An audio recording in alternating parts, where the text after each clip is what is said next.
नमस्कार। पार्ट 3 किस्सा एक नारी का, एक सच्ची घटना। आइए जानते हैं आखिर क्या है ये सच्ची घटना। अनीता जो कि बरेली के नवाबगंज गांव रिछौला की रहने वाली है, उसकी मुलाकात नवाबगंज के रहने वाले अनिल से मुलाकात होती है। मुलाकात इतने आगे बढ़ती है कि दोनों में प्यार हो जाता है और एक दिन दोनों शादी का फैसला करते हैं। लड़की यह बात अपने घर वालों को बताती है। घर वाले मना करते हैं, लेकिन समझाए जाने पर घर वाले मान जाते हैं। वह लड़का नवाबगंज का ही रहने वाला है।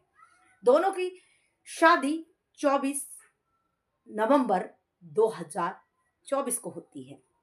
हंसी खुशी सब कुछ होता है और शादी भी अच्छे से हो जाती है।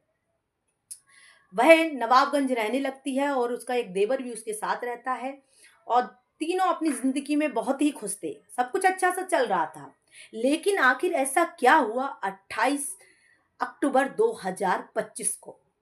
रोजमर्रा की तरह उसने टिफिन पैक करके दिया और देवर और पति काम पर निकल जाते हैं।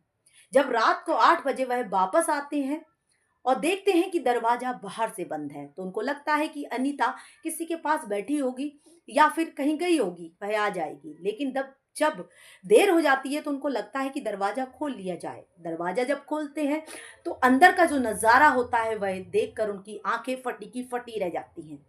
वह वहां देखते हैं कि खून से लथपथ अनीता वहां पड़ी हुई है, उसकी मृत्यु हो चुकी है। वह मायके वालों को फोन करते हैं और फिर पुलिस को पूरी घटना की जानकारी देता है। जैसे ही मायके वाले वहां आते हैं तो पूरी कहानी ही पलट जाती है। लड़की का भाई देखकर कहता है कि इसने शादी में भी 15 लाख की मांग की थी और वह डिमांड हमने पूरी की थी। 15 लाख रुपए दिए थे शादी में और इसने ही मेरी बहन को मारा है, इसने ही मेरी बहन का कत्ल किया है। इसके बावजूद भी मेरे बहन का रोज फोन आता था कि 4 व्हीलर चाहिए क्योंकि पति को ऑफिस जाने में दिक्कत होती है और हमने मना कर दिया, इसीलिए इसने मेरी बहन को मार दिया।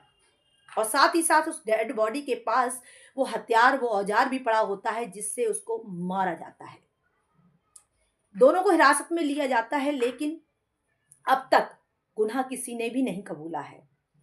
आखिर किसने किया ये मर्डर, आखिर किसने किया ये कत्ल? कोई और है दोषी या फिर पति ही? आखिर आप इस घटना पर क्या कहना चाहते हैं? कमेंट करके जरूर बताइएगा।